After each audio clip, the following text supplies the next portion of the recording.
Yes. Hello students. Previous lecture में हमने electrochemical series के बारे में डिस्कशन किया, वो क्या है क्या नहीं है, उसका यूज़ क्या है, इलेक्ट्रोकेमिकल सीरीज़ का इसके एप्लीकेशंस क्या हैं, ठीक है, कैसे एलिमेंट्स के एसआरपी अरेंज होते हैं, ठीक है, वो सब हम डिस्कस कर चुके हैं। अब हम बात करते हैं इसमें relation between the actual EMF and standard EMF.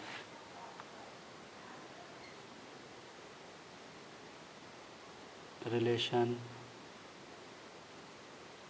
Between actual EMF and standard EMF, ठीक है। तो इसके रिलेशन के लिए हमें क्या करना होगा, इन दोनों में एक्चुअल EMF और स्टैंडर्ड EMF का रिलेशन को सॉल्व करने के लिए, ठीक है, we have to calculate the relation between delta G and pressure, partial pressure then converted into concentration, उसमें कोई प्रॉब्लम नहीं है, ठीक है, इक्वेशन के लिए वो हो जाएगा। या आप कह सकते हैं कि Nernst equation, it can be calculated on the basis of Nernst equation, on the basis of Nernst equation,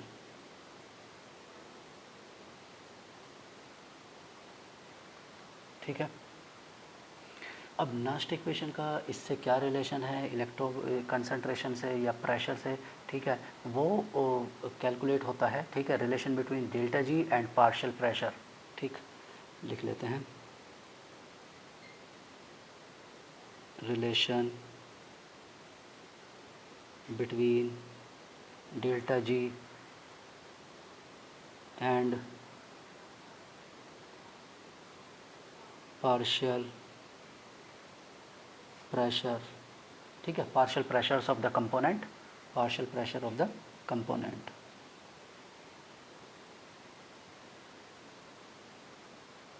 components, ठीक है। चलिए, तो एक इक्वेशन एज्यूम कर लेते हैं, imaginary equation, late assume that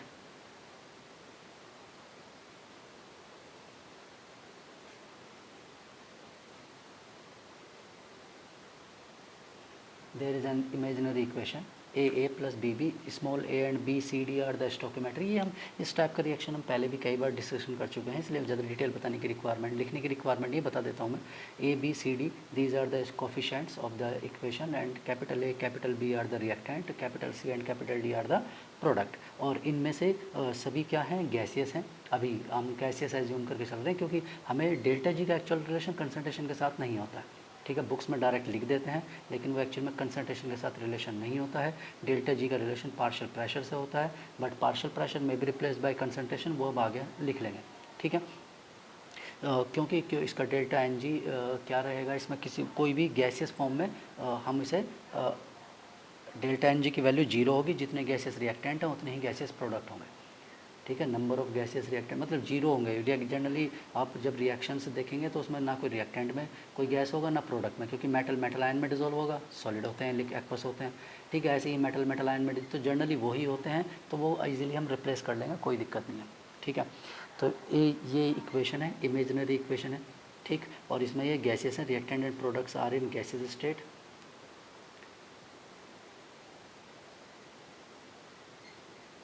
reactants and products are in gaseous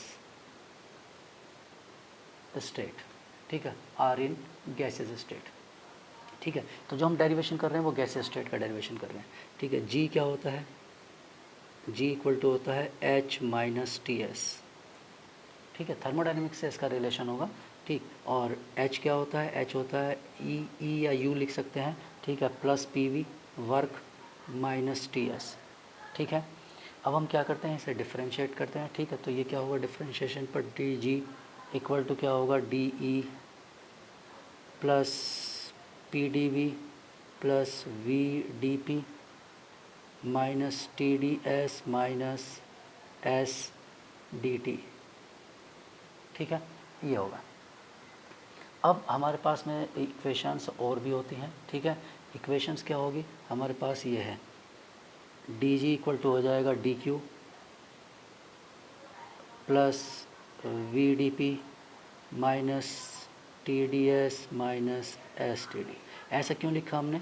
क्योंकि हमें पता है डी क्यू इक्वल टू होता है डी ई या D U plus P D V. ठीक है, ये रिलेशन होता है डी क्यू का, हीट का होता है, first law of thermodynamics, first law of thermodynamics, thermo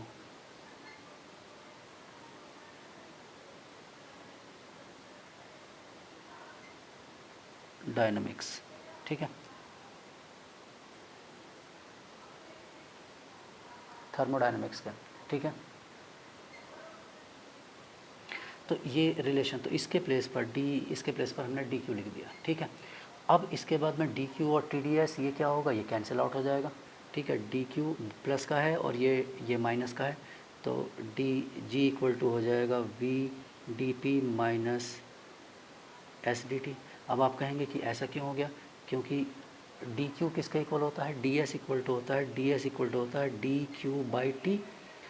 ठीक है, देयरफॉर क्या हो गया, डी क्यू इक्वल टू हो गया टी डी एस। ठीक है, तो ये इससे कैंसिल आउट, दोनों की वैल्यू इक्वल है, कैंसिल आउट। ये क्या, ये तो आपने पढ़ा होगा from entropy, from entropy concept, entropy concept आपने रीड किया हुआ है। ठीक है, तो ये जो हमारे पास फॉर्मूला बना है ये आप डायरेक्ट लिख सकते हैं सेकंड लॉ ऑफ थर्मोडायनेमिक्स के according, second law of thermodynamics के अकॉर्डिंग ये डायरेक्ट लिख सकते हैं। ठीक है, ये तो हमने ड्राइव किया है, आप इसे डायरेक्ट लिख सकते हैं second law of thermodynamics, second law of thermodynamics. ठीक है, तो सेकंड लॉ ऑफ थर्मोडायनेमिक्स के अकॉर्डिंग आप इसे लिख सकते हैं, इसका आगे भी यूज़ होगा अभी हम। ठीक है, इसका अभी थर्मोडायनेमिकली रिलेशन भी होता है डेल्टा एस का और डेल्टा जी का या ई नॉट सेल का। ठीक है, वो रिलेशन भी होता है, वो भी उसके भी कभी रेयर केस में क्वेश्चन आ जाते हैं। तो ये हमारे पास है। अब हम मान लेते हैं कि at constant temperature, at constant temperature obviously reaction takes place at constant temperature, at constant T temperature. ऐसा क्यों किया? बिकॉज रिएक्शन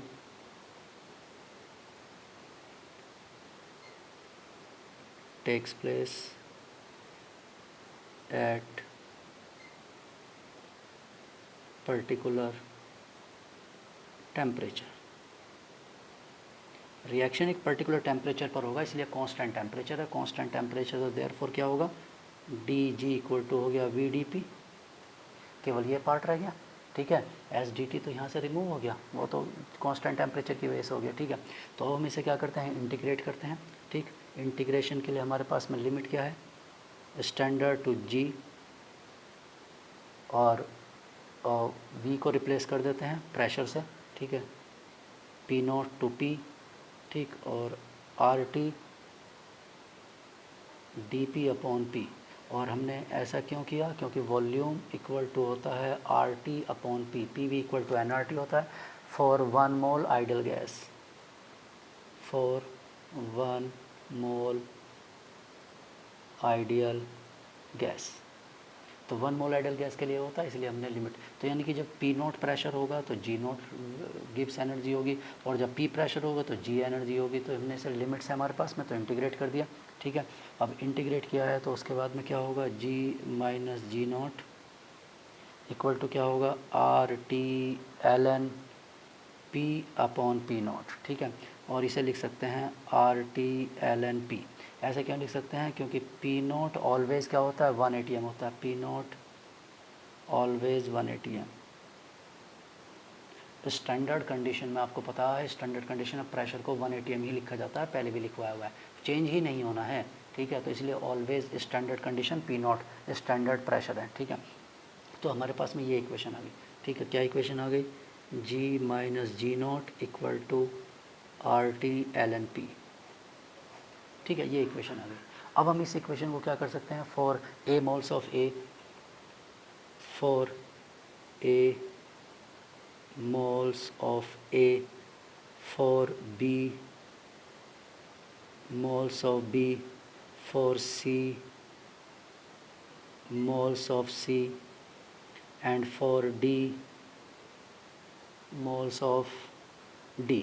सबके लिए क्या लिखेंगे, ये हो जाएगा A G, ये राइट साइड में जाकर पॉजिटिव हो जाएगा, कोई प्रॉब्लम नहीं है। A G naught plus A R T ln P A, P A is the partial pressure of A, ठीक है।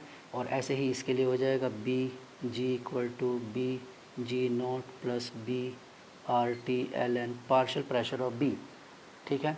और इसी तरह से C G equal to C G naught plus C R T ln P C, ठीक है। और D G equal to D G naught plus D R T ln P D, partial pressure of P A, P B and P C are the partial pressure of P A, P B, P C and P D are the partial pressure of A, B, C and D।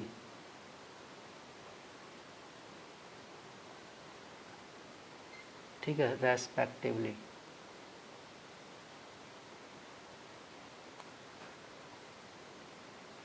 ठीक, अब delta G क्या होता है वो आपको पता ही है। डेल्टा जी क्या होता है, डेल्टा जी होता है summation of Gibbs energies of product minus summation of Gibbs energies of reactant, ठीक है। तो हम क्या करेंगे, यहाँ पर वैल्यू पुट कर देंगे delta G, therefore delta G, पहले प्रोडक्ट्स ये हैं, ठीक है। सी जी इक्वल टू ये है सी जी नॉट प्लस, ठीक। तो डेल्टा जी भी उसी तरह से आएगा, प्रोडक्ट मैं यहाँ पर लिख देता हूँ कि ये वाली साइड, ये तो डेल्टा जी इसके इक्वल होगा, ठीक है, इन दोनों के डिफरेंस के इक्वल। तो ये तो यहाँ से डेल्टा जी के ही इक्वल होगा, लिख देते हैं सी जी प्लस डी जी माइनस, ये तो डेल्टा जी ही है, ठीक है।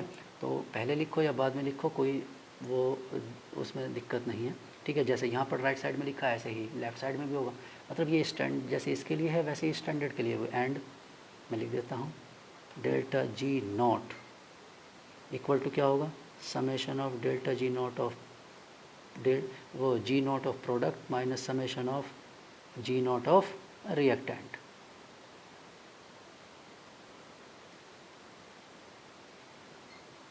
ठीक है। तो ये एक्चुअल में, चलो इसे बाद में लिख देते हैं। तो सी जी माई प्लस, और ये क्या हो जाएगा, रिएक्टेंट्स ए जी प्लस बी जी। तो इन दोनों का टोटल किसके इक्वल आ जाएगा, डेल्टा जी के इक्वल आ जाएगा, ठीक है। वो अगले पेज पर लिख लेना। अब हम प्रोडक्ट साइड में ऐसे ही इनके वैल्यू लिखते हैं सबको, ठीक है, इनके वैल्यूज़ को। तो यहाँ पर ये क्या होगा, ब्रैकेट में लिख देते हैं, ठीक, C G naught plus C R T L N P C plus D G naught plus D R T L N P D. ये तो हो गए प्रोडक्ट्स माइनस, अब ऐसे ही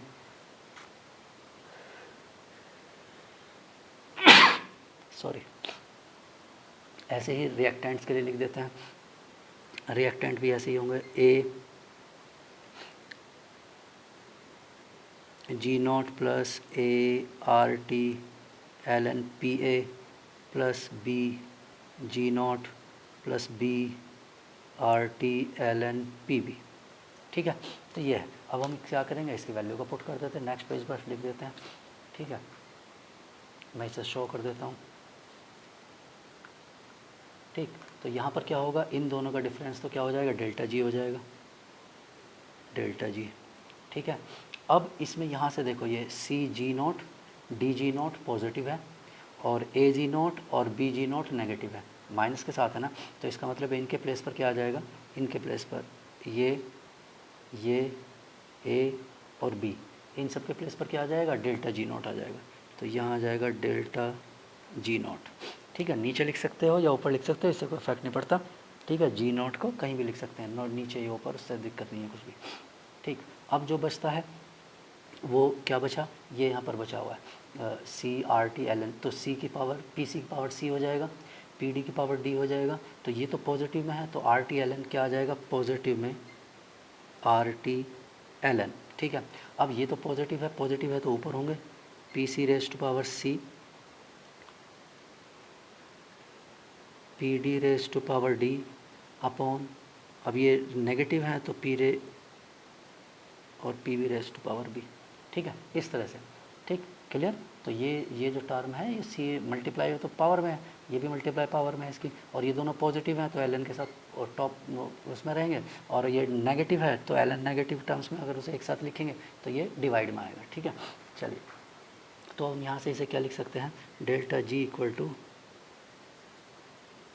delta G naught plus RT ln KP।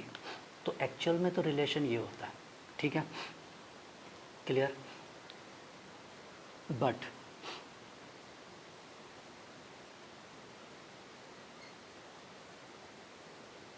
generally all the reactants and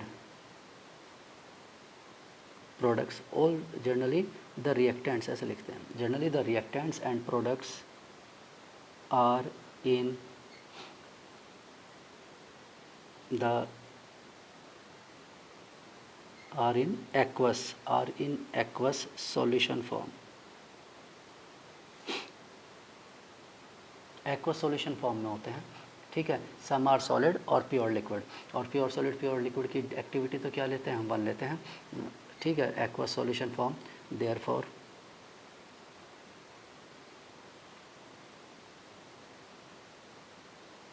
KP should be replaced by KC। ठीक है, since delta NG equal to 0, delta NG 0 होगा because there is no gases product और reactant, because there is no gaseous reactant और product is present. ठीक है, इसलिए KP को KC से रिप्लेस कर देते हैं। डी जी, ये क्या हो जाएगा, delta G naught plus RTLN KC। ठीक है, और इसके जगह बेटर रहता है कि हम इसे QP लिखें,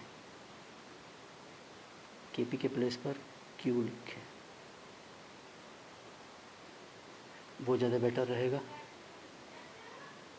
QP QC। ठीक है, तो इसे हम Q लिखें। ठीक है, दोबारा लिख देता हूँ मैं इसे, delta G equal to delta G naught plus RTLN QC।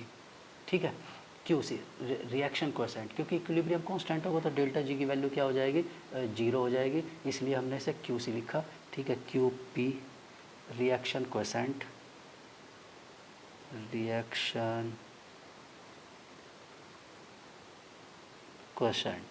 ठीक है, PC power C, PD power D, PA power A, PB power P। ठीक है, तो ये QP है और ये अब QC से रिप्लेस हो गया, तो QC क्या है, QC इक्वल टू है concentration of C power C, concentration of D power D, concentration of power A, concentration of power B, ये है QC रिएक्शन कोएफिशिएंट। ठीक है, तो ये इक्वेशन है। ठीक है, मैंने थोड़ा सा करेक्ट कर दिया है वो, मतलब प्रिंटिंग में। और अब आप कहेंगे सर कुछ गैस भी तो हो सकते हैं, हाइड्रोजन गैस इलेक्ट्रोड में या किसी और दूसरे इलेक्ट्रोड में गैसेस भी हो सकते हैं। तो अगर गैसेस हैं, if some of the reactant और product are gases, if some of the reactant or product or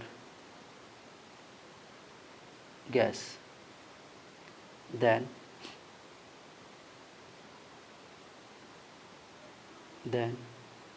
QP is replaced by QPC। ठीक है, QPC से ये सब आप केमिकल इक्विलिब्रियम में पढ़ चुके हैं, एक बार वहाँ से देख लेना कि क्या होता है क्या नहीं होता है। तो उसमें दोनों इन्वॉल्व होंगे, pressure and the as well as concentration, pressure as well as concentration. ठीक है, क्लियर। और वो आपको पता ही है, if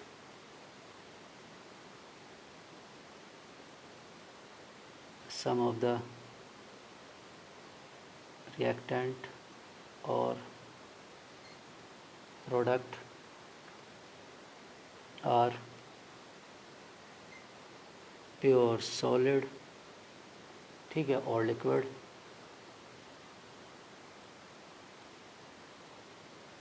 then their concentration taken to be 1। ठीक है, तो उनका कंसंट्रेशन क्या लेना है, हमें 1 लेना है, ये हम पढ़ चुके हैं पहले। तो ये इक्वेशन QC की इक्वेशन ऐसे बनती है। ठीक है, तो डेल्टा जी इक्वल टू होता है डेल्टा जी नॉट। ठीक, तो हमारे पास है delta G equal to delta G naught plus, ठीक है, अब हम इसे चाहे तो 10 बेस में कन्वर्ट कर सकते हैं, नहीं तो अभी ऐसे लिखा है RT ln QC। ठीक है, डेल्टा जी किसके इक्वल होता है, -NFE, ठीक है, equal to -NFE naught plus RT ln QC। ठीक है, अब हम क्या करते हैं, पूरी इक्वेशन को NF से डिवाइड कर देते हैं। ठीक है, पूरी इक्वेशन को -NF से डिवाइड कर देते हैं। ठीक है, -NF से डिवाइड कर देते हैं तो क्या आ जाएगा, E इक्वल टू आ जाता है, -NF से डिवाइड कर दिया तो ये हो जाएगा E नॉट, ये हो जाएगा negative RT upon NF ln QC। ठीक है, और अब हम इसे क्या लिख सकते हैं, E equal to E naught minus, अब इस एल को 2.3 RT किस फॉर्म में लिख सकते हैं, 2.303 की फॉर्म में लिख सकते हैं। ठीक है, एल को हम किस में कन्वर्ट कर लेंगे, 10 बेस में कन्वर्ट कर लेंगे। ठीक, तो एल को 10 बेस में कन्वर्ट करने के लिए क्या करते हैं, 2.303 से मल्टीप्लाई करते हैं, तो 2.303 RT upon NF log 10 base QC। ठीक, ये हो जाएगा। अब इसकी वैल्यूज़ पुट कर देते हैं। ठीक, क्या होगा आपको पता है, ठीक, R 8.314 जूल पर केल्विन पर मोल। ठीक, F 96500 कूलम। ठीक है, टेम्परेचर 298 केल्विन।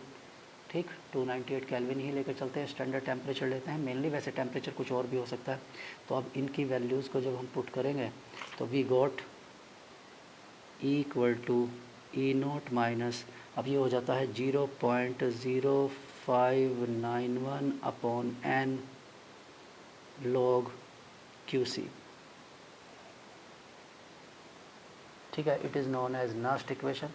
ठीक है, it is the fundamental form of the Nernst equation.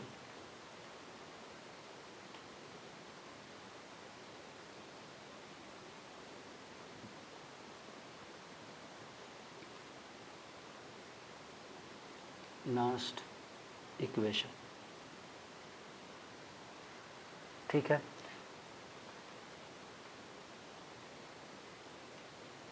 Nernst equation. ठीक, नस्ट इक्वेशन इसकी बात कर रहे हैं। ठीक है, अबाउ इक्वेशन, ठीक, इज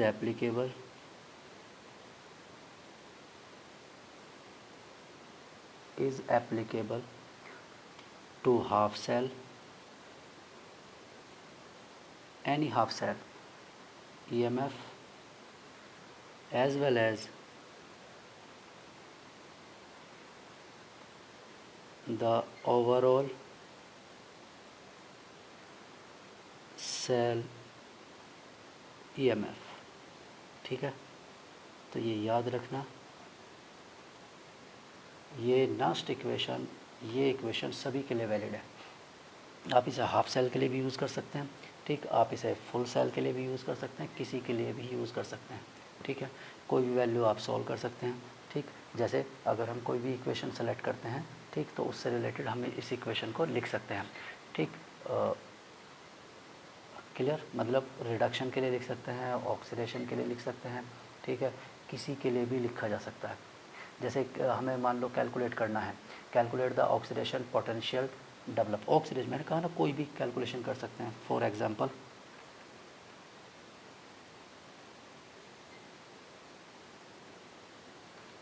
ठीक, for example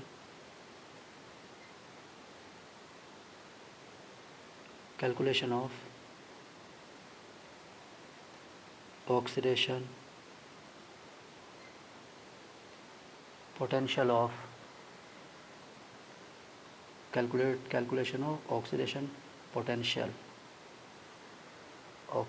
potential develop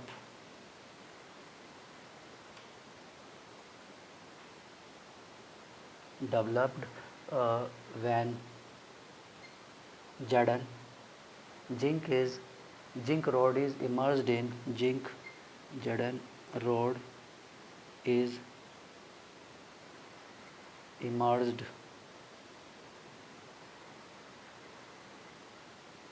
in कोई भी कंसनट्रेशन ले सकते हैं, जैसे 0.1 m ZnSO4 solution, 0.1 m solution of ZnSO4, ठीक है, एट 298 केल्विन टेम्परेचर। तो हमें मान लो ये कैलकुलेट करना, ऑक्सीडेशन पोटेंशियल कैलकुलेट करना, तो सबसे पहले हम क्या करेंगे, इक्वेशन लिखेंगे। तो जिसको जो भी सॉल्व करना है उसके लिए हम क्या करते हैं, सबसे पहले इक्वेशन, और वैल्यू तो वो गिवन होगी ही, given that E naught value तो गिवन होगा ही, वो तो गिवन होगा, ठीक है, गिवन ई नॉट। अब वैल्यू कोई भी दे सकते हैं वो आपको, ठीक है, जैसे Zn से Zn2 पॉजिटिव इक्वल टू होगा 0.76 वोल्ट, ठीक है, या तो ये वैल्यू गिवन होगी या फिर इसका रिवर्स गिवन हो सकता है, E naught Zn2 positive to Zn negative 0.76 volt. इससे कोई दिक्कत नहीं है, हमें जिसकी रिक्वायरमेंट है हम उसे यूज़ कर लेंगे, क्योंकि न्यूमेरिकल आपको बताया था numerical value remain same with opposite sign, बस साइन चेंज हो जाता है, अदरवाइज न्यूमेरिकल वैल्यू सेम रहती है। बट कुछ भी सॉल्व करना तो we have to write the equation, तो हम इक्वेशन लिखते हैं। अब इक्वेशन क्या है, ठीक है, हम सॉल्यूशन लिखते हैं इसका,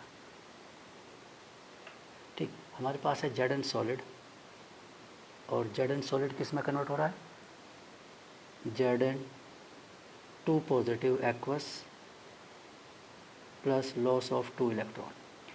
ये ऑक्सीडेशन पोटेंशियल है, मतलब ये ऑक्सीडेशन के लिए कहा है ना उसने, find out the oxidation potential, यानी कि ऑक्सीडेशन की ही रिएक्शन लिखनी है।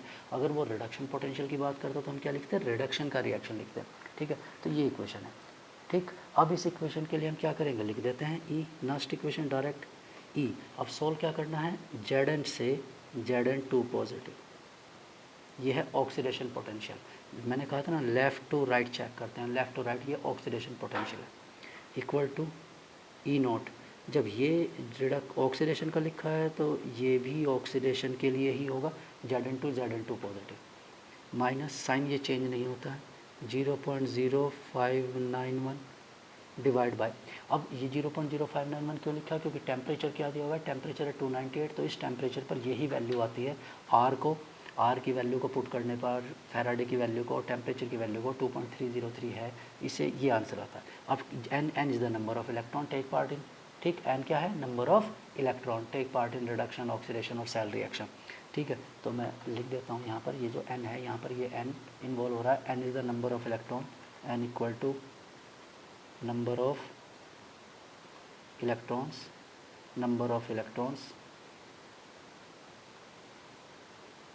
take part in process, जो भी प्रोसेस होगा, either reduction, oxidation, cell reaction, जो भी होगा उसमें जितने इलेक्ट्रॉन, तो यहाँ 2 हैं तो 2 इलेक्ट्रॉन्स लॉग। अब हमें क्या लिखना है, हमें QC लिखना है, ठीक है, QC क्लियर, QC। और QC क्या होगा इसका, इस इक्वेशन का। और अब आप कहेंगे सर इसमें तो इरिवर्सिबल रिएक्शन है। मैंने कहा ना सारी रिएक्शंस रिवर्सिबल होती हैं, तो आप इसका QC लिखेंगे।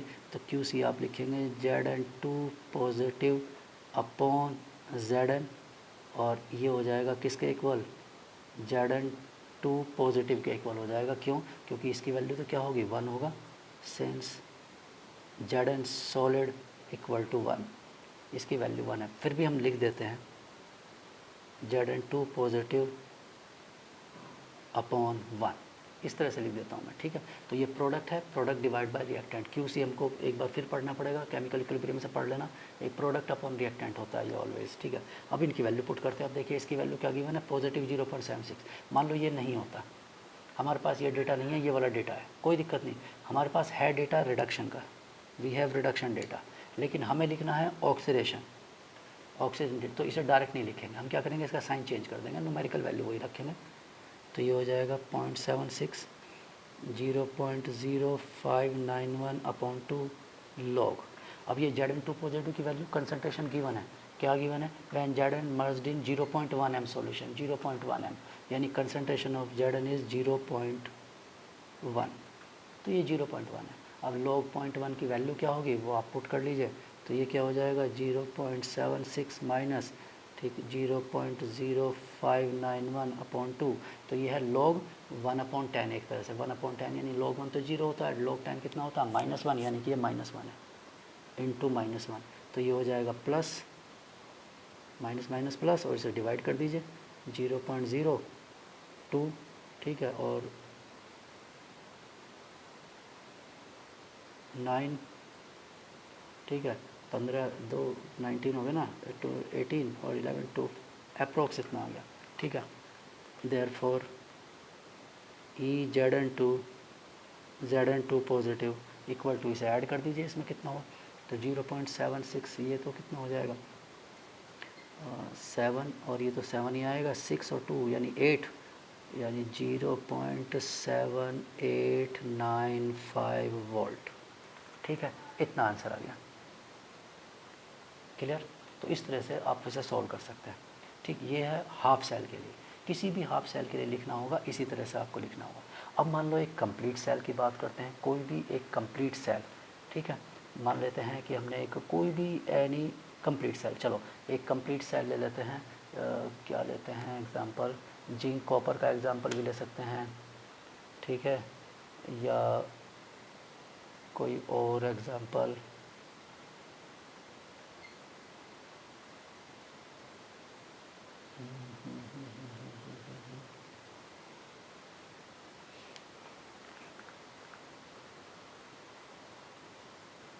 चलिए जिंक कॉपर का ही एग्जांपल ले लेते हैं, ठीक है।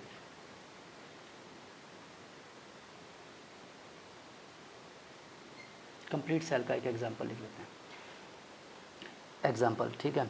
क्या है, calculate the E naught cell, एक सेल इक्वेशन है, calculate the E cell for the following cell. अब एक सेल का रिप्रेजेंटेशन दिया होगा आपको, जैसे ये Zn solid to Zn2 positive 0.1 m, copper 2 positive 0.01 m, copper solid, ये सेल है, ठीक है। और नोट वैल्यूज़ क्या गिवन है, ई नोट Zn2 Zn, ये नेगेटिव